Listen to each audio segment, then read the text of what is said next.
Arahattapatta. How can an arahant shed tears? Venerable Acharya Mahaboowa's Dhamma talk on the 17th of June 2002, 1.5 months after the previous teaching. I tell you quite frankly, I no longer experience past, present, or future, for I no longer have any trace of conventional reality left within my heart. I can assure you that nothing more remains. Such is the power of the Lord Buddha's Dhamma for overcoming the kilesas. Dhamma resides in the heart. The kilesas also dwell in the heart and are its enemies, and we are the ones caught in the middle, bearing the good and bad fortune that results from this clash, for we belong to the heart, just as the heart belongs to us. Dhamma supports and sustains us. Our enemies, the kilesas, oppress us, always beating us into submission. Both arise from the same place, the heart. Through the practice of meditation, Dhamma gradually gains strength enough to overpower the kilesas within, from the grossest to the most subtle, and then to completely sever them from the heart. This is what we mean when we say that the whole mass of suffering created by the kilesas is destroyed. The destruction of that suffering marks the emergence of supreme happiness, that is, the arising of the supreme Dhamma, and it happens precisely where the luminosity of Dhamma was concealed by a thick covering of kilesas, preventing its light from streaming forth in all its brilliance. I recalled this momentous experience with tears as I gave a recent talk. I have known this experience clearly within my heart since it first happened, but it was only recently that circumstances arose that prompted me to openly discuss it. Powerful indeed is the impact of Dhamma when it expresses itself. It issues forth in all directions, profoundly affecting everything with which it makes contact. Not only does it affect mental phenomena in this way, it also affects physical phenomena, like tears. When associated with Dhamma, tears spill forth with the same intensity. The problem is, living beings throughout the universe are simply blind to the kilesas. Answer this.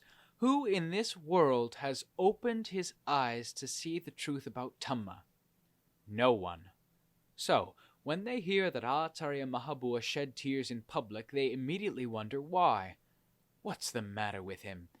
If he really has put an end to his kilesas and become an arahant, why is he crying like that? There. Do you see? These people mistake the tears for the arahant. Do you understand? Do you realize that all parts of the human body are merely aspects of conventional reality? They are associated with the chitta, which in turn has responsibility for them. Once the chitta, their caretaker, collapses, these conventional realities, being its enemies, are then torn asunder. Then the pure nature of the chitta shines forth in all its brilliance, following its own natural principle. This is one aspect of the experience. Another aspect is this. At the same moment, a sympathetic and intense physical reaction takes place, causing the body to shake and tremble in response. Is that trembling intentional? No. It's a consequence of Dhamma's overwhelming power as it deals a fatal blow to the kilesas and forces them to separate from the chitta forever. Such a momentous event creates an enormous impact. The entire universe appears to tremble and quake. That's what it feels like when Dhamma and the kilesas are finally separated for good, and the world of conventional reality and the world of absolute freedom ultimately split apart. The nature of pure Dhamma then appears in all of its supreme magnificence, fully revealed within the heart that experiences it. Being closely associated with the chitta, body and mind react to this amazing and unique experience. The chitta's true nature always existed, but it had never displayed itself in this manner to the body and the conscious mind. Being wholly unprecedented, the impact of the occurrence is enormous. The aggregates of body and mind are all conventional realities, the instruments the heart uses for its own purposes. When the chitta collapses, the pure nature that emerges then remains completely unaffected. But the aggregates of body and mind, the khandhas, being strictly governed by the laws of anicca, dukkha, and anatta, are intensely affected. Reflecting their inherently unstable nature, the reactions occur in the khandhas, and then simply cease. The pure nature of the chitta never arises and never ceases. Herein lies the difference between the two. Consequently, it is impossible to compare the pure heart of the Arahant with the pile of excrement we know as the human body. Having seen this truth clearly for oneself, it is unnecessary to ask for further clarification. In such an event, one would simply salute and say sadhu to the Buddha himself, even if he were immediately before one. Since the ultimate truth is self-evident within one's heart, there would be no need to seek his verification. Nati seyo wa papiyo. Nothing surpasses the supreme Dhamma. This realization arising in the heart is identical with the pure nature of the Arahant. It is a purity that completely transcends the conventional laws of anicca, dukkha, and anatta. They simply no longer apply. The khandhas are what become excited. For instance, when tears are shed. Tears may be shed for a number of reasons. Sadness induces tears, as does joy. Smoke brings tears, as do onions and garlic. Why all the fuss, then, about tears? After all, tears are only water, the water element. Just like the physical elements of earth, fire, and wind, water is entirely an aspect of conventional reality. Profoundly moved by the pure nature of Dhamma that suddenly appears, these physical elements are agitated. The pure nature itself, however, is wholly imperturbable. It is the nature of the khandhas to be always reactive. They are agitated by good things and bad things, by pleasure and pain, sorrow and joy. They are forever excitable in one way or another, but at this moment it is the sudden appearance of Dhamma's pure nature that stirs them. The khandhas are not the Arahant. The Arahant is not the khandhas. Absolutely, and without exception, the khandhas are conventional realities. By contrast, that pure nature is completely free of all vestiges of conventional reality, 100%. So the two cannot mix. They are mutually exclusive. They merely acknowledge each other according to their respective status. The khandhas, having the status of conventional reality, act so accordingly. Pure nature, appearing suddenly of its own accord, has the status of absolute freedom. Thus, since time immemorial, the khandhas of all people from all ages have always been fully consistent with their status as conventional realities. Having attained enlightenment, the Buddha and the Arahants did not then destroy their khandhas and so prevent them from functioning. For example, laughter. Laughter is a natural function of the khandhas, as is shedding tears. Both are merely functions that the khandhas perform according to their particular status. As long as body and mind maintain a basis of reasonably good health, they can perform any function they choose. For instance, we can take earth and shape it into buildings. Bricks, cement, stones, sand, steel. If they don't come from the earth, where else do they come from? As long as we have this kind of material basis, we can build anything we choose. What is the matter with people? Can it be that you are crazy? That's what I would like to ask. I am criticized for shedding tears in the name of Dhamma, but has any one of you seen Dhamma's pure nature? I myself had not seen it before, nor had any of my forefathers ever seen that supreme Dhamma, because they never practiced the way. I am a practicing monk. As a result of my practice, I have steadily gained knowledge and insight stage by stage, in the manner that I have described to you. I practiced in that manner until I finally attained the crowning achievement, an attainment that has now expressed itself in its own natural way. Have any of you tried to see the supreme Dhamma, or are you all satisfied to sit blindly with your eyes closed and your mouths agape, making animal noises at the pure nature of Dhamma? Why don't you bark at the filth around your own neck instead? Think about that. That pile of excrement is a mass of fire. Greed, anger, and delusion produced that fiery mass of excrement. Everyone's heart is polluted with it. Why don't you take a look? What is the point of criticizing the preeminent nature of Dhamma? The Lord Buddha was preeminent before us. If Acharya Boowa is untrue to the Buddha's teaching, then all of the Savaka Arahants are untrue to it as well. But, in fact, those venerable Arahants have always been estimable. Since when has filth become virtuous? What gives it the right to boast and brag, criticizing this posture or praising that one, approving or disapproving of an Arahant's behavior? It's just a pile of excrement. Do you understand? Don't you realize yet that your hearts are full of this dirt and defilement? Do you really feel proud of that? Such harmful pride will drag you down even further. If you fail to see the harm of defiling pride, you will clash with Dhamma. Clashing with Dhamma is like a knife driven against a stone. What happens when a knife is wielded against a stone? What happens when you drive a car into the side of a mountain? Who gets hurt? Think about it. The bucket of excrement suffers the blow.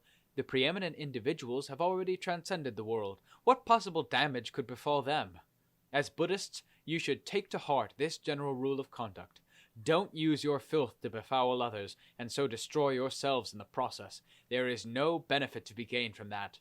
The preeminence I speak of, from where does it come? I have already demonstrated this for everyone in present-day Thailand to see.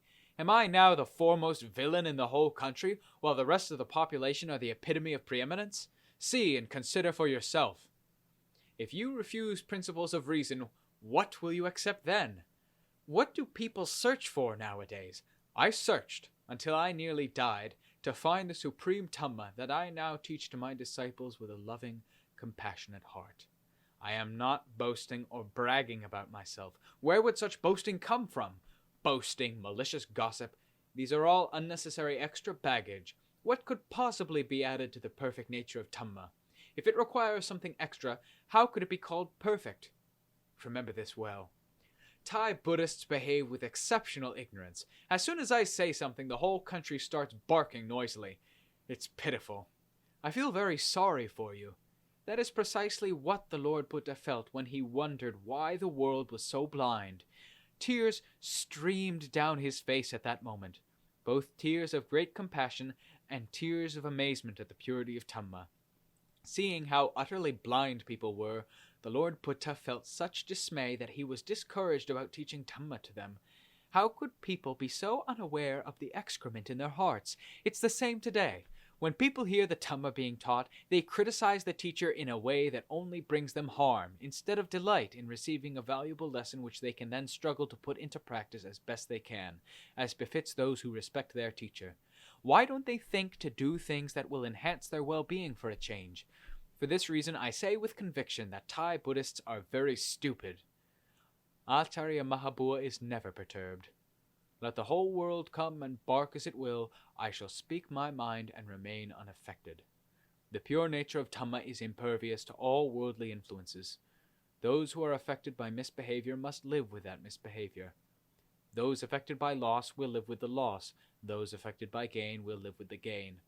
When virtuous conduct affects one will make virtuous conduct one's home. That is to say, one will be reborn according to that good Dhamma. On the other hand, when it is wrongdoing that affects one, then one will live with a blazing fire in one's heart. Is that what you want?